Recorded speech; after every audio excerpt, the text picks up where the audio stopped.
Okay, we're going to pick up with our fractions, and we're going to look at the other two operations, adding and subtracting. And these ones we can do together because the processes are exactly the same. The only difference is for that final step whether we add or subtract.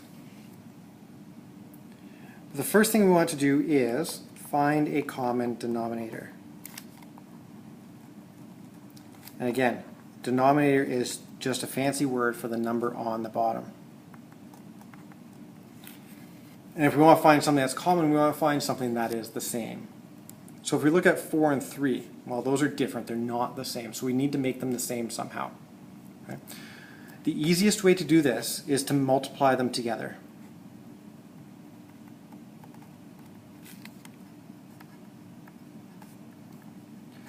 So if I look at 4 times 3, 4 times 3 is 12. So I know I can make a common denominator of 12. So I'm going to be changing this into a fraction over 12 plus a fraction over 12. Now we need to also change the numerator, or the top number. Okay. I'm going to say that we have to adjust the numerator. Okay. Because I can't just put 3 and 5 in here, because 3 over 4 is not the same as 3 over 12. So how do we figure out what number is going to go on top here? Okay. Well, whatever number is going to be on the bottom here, okay, we multiplied the 3 with the 4 to get 12, so we're going to also multiply the 3 with the 3. Okay. So because we multiplied this 4 by 3, we're also going to multiply the 3 by 3. And 3 times 3 is 9. So 3 over 4 is going to change to 9 over 12. They're the exact same value. They just look different because we've made them bigger by multiplying both of them by 3. Likewise for the 5. To change this 3 to a 12, I had to multiply by 4. So I'm going to take this 4 and I'm also going to multiply it with the 5. So 4 times 5 would change this to 20 over 12. It's important that we change not only the denominator, but we have to adjust the numerator as well so that we end up with the same value in our fractions. Step 3 is to add or subtract, depending on what the question asks us to do. The numerator only. So when we go to add these together, we're going to take the 9 and add it to the 20 to get 29. But the denominator is going to stay the same. We're not going to add the 12s together. We have 12 as our denominator. We'll only add the numerator. Last thing we want to do is check to see if you can reduce. Just like we did with the multiplying and dividing, we want to see if we can make these numbers smaller. And there is no number that divides nicely into both 29 and 12, so this is our final answer. For the next one, we see that we have a different denominator in each fraction. We want to make them the same. The easiest way to do that is to multiply them together. So 5 times 7 is 35. So I'm going to be changing my two fractions so that they have denominators of 35. Keeping the subtraction, the operation in the middle, the same. Okay. So we found that common denominator. Now we need to adjust the numerator so that it matches. Okay. So we did 5 times 7, so we're also going to multiply this 4 times 7 to get 28. And because we multiplied the 7 with the 5 to get 35, we also have to multiply the 5 with the 5. 5 times 5 is 25. So when your denominator gets bigger, your numerators also have to get bigger. Once we've adjusted the fractions, all we're going to do is add or subtract. In this case, we are subtracting, but make sure, again, it's only the numerator that you subtract. So 28 minus 25 is going to leave me 3. Leave that denominator alone and check to see if you can reduce. 3 does not go into 35, and that's the only number that we can divide into 3, so this is going to be our final answer, 3 over 35. In the next example, again, we have a whole number. We can change that into a fraction by putting it over 1.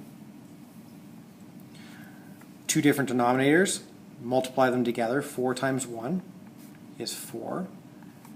So we're going to have fractions with the denominator of 4. Now you notice that we haven't really changed that first one. All we did was multiply the 4 by 1, which keeps it as 4. So when we multiply 3 by 1, it stays as 3 over 4. But to get to this denominator of 1 into a denominator of 4, we had to multiply by 4, so I'm also going to multiply the 5 by 4. So 5 times 4 is 20.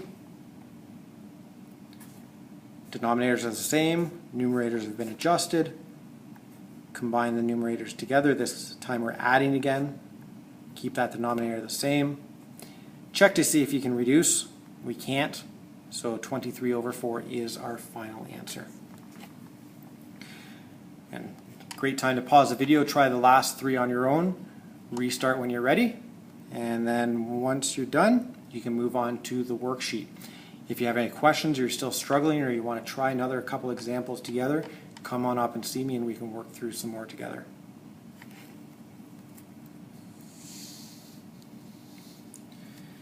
Okay, let's make these denominators the same. 5 and 3. If I multiply them together, I'm going to get a denominator of 15 plus something over 15. Okay. To go from 5 to 15, I multiplied by 3. So 6 times 3 is 18 over 15. 3 times 5, so we need to do 2 times 5 is 10. Combine the numerators together to get 28. Denominator stays 15. Can't reduce. There's our final answer. 2 and 7. 2 times 7 gives us a common denominator of 14.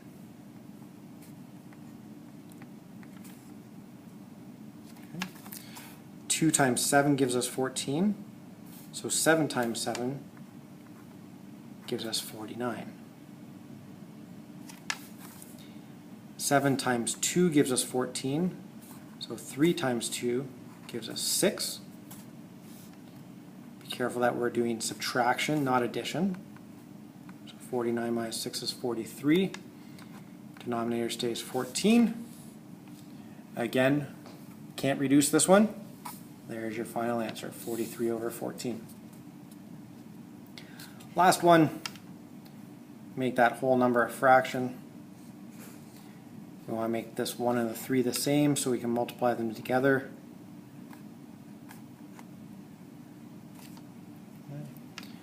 Here we multiplied by 3, so we need to take this numerator and multiply it by 3 as well.